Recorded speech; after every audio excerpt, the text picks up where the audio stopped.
From the Mapleview Animal Hospital studios, this is the WHTC Morning News with Gary Stevens and Peg McNichol on 99.7, 1450 WHTC and WHTC.com.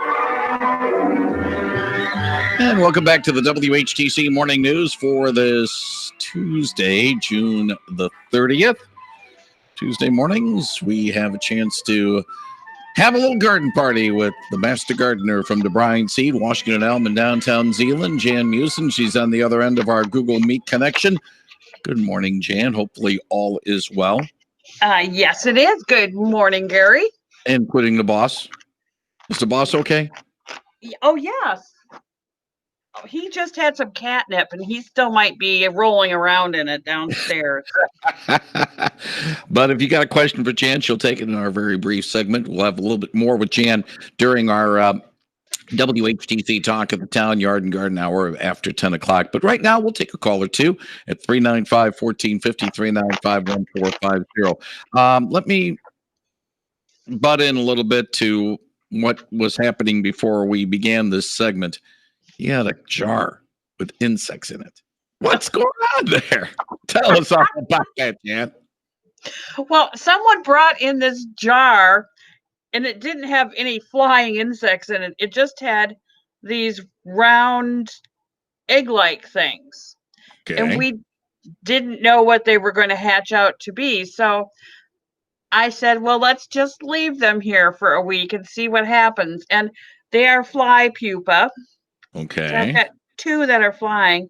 Just One usual. started to hatch yesterday, and I think we've killed it by moving it too much.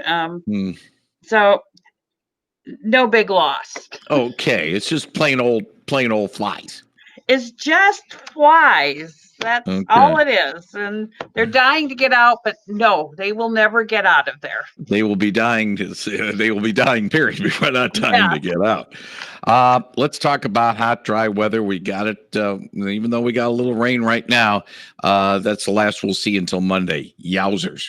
Yes, this is this time of year when we only have maybe one or two really good rains all during the month of July. So, you got to remember that, and you got to remember all of those days we get that have nothing but sunshine. And yes, you can water your plants in the morning, but that sunshine just pulls the water right out of the plant, just evaporates it. So we have to be out there just double duty on watering our plants, especially anything in a pot.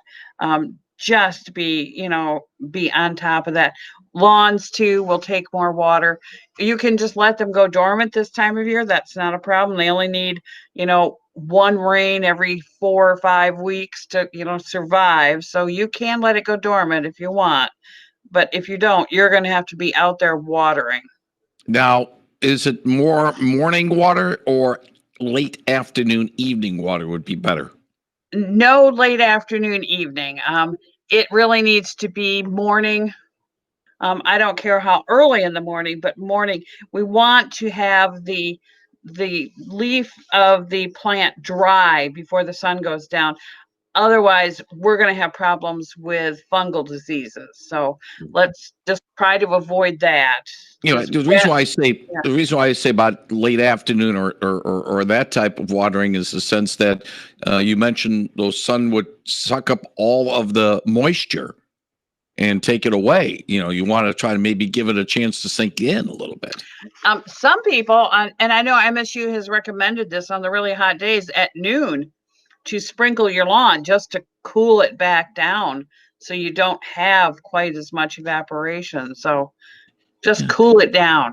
Wait a minute. You say do it at noon. I thought by putting water, especially on a lawn in the heat of the day, wouldn't you be afraid of fry the lawn a little bit? Because this is not a huge, it's like a sprinkle like we had this morning.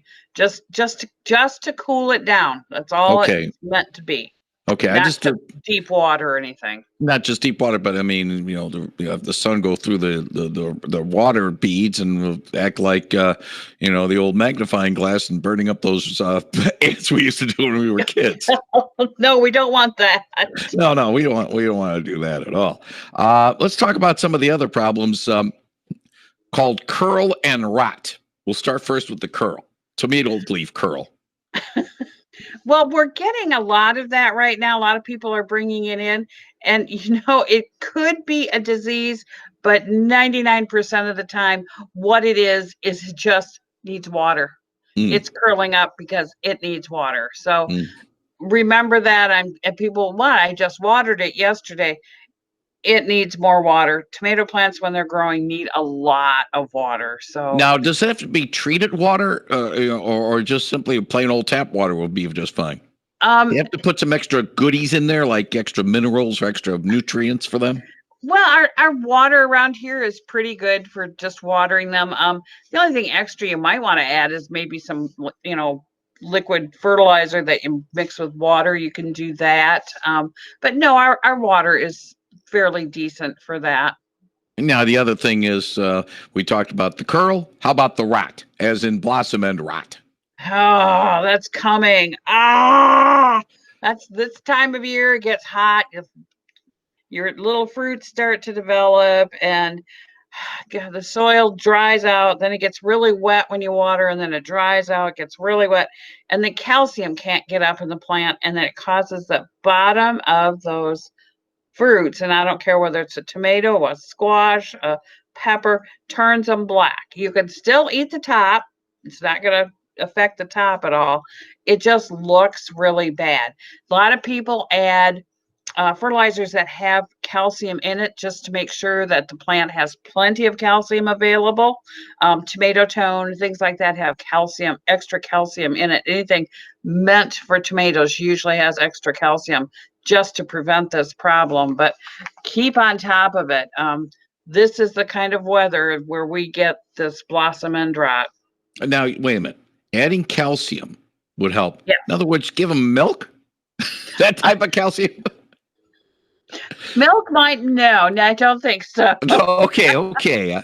Well, we're always told drink more milk, help, Diane Lowe, we'll have her tomorrow. Drink more milk and help the calcium, but this is a different type of calcium. Different type of calcium, yes. Oh, okay. That solves one thing. An hour ago, our special contributor Scott J. Watson chatted with Tom Parker, not Colonel Tom Parker, but Tom Parker from Bowerman Blueberries. What about the blueberry crop? If you had a chance to tell, maybe some people, some of the farmers have come to DeBruyn talking to you guys and all that. How do you think the blueberry is going to handle this year? The blueberries should be fairly good crops this year, as long as the weather holds out.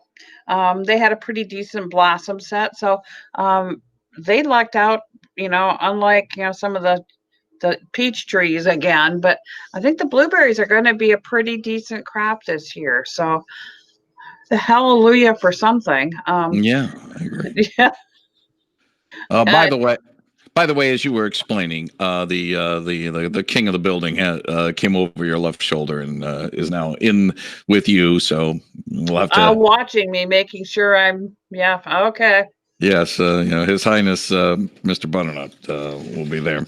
But anyway, there's a lot of other things that we can talk about. The program can go for the birds. I mean, no, that'll be something a little later.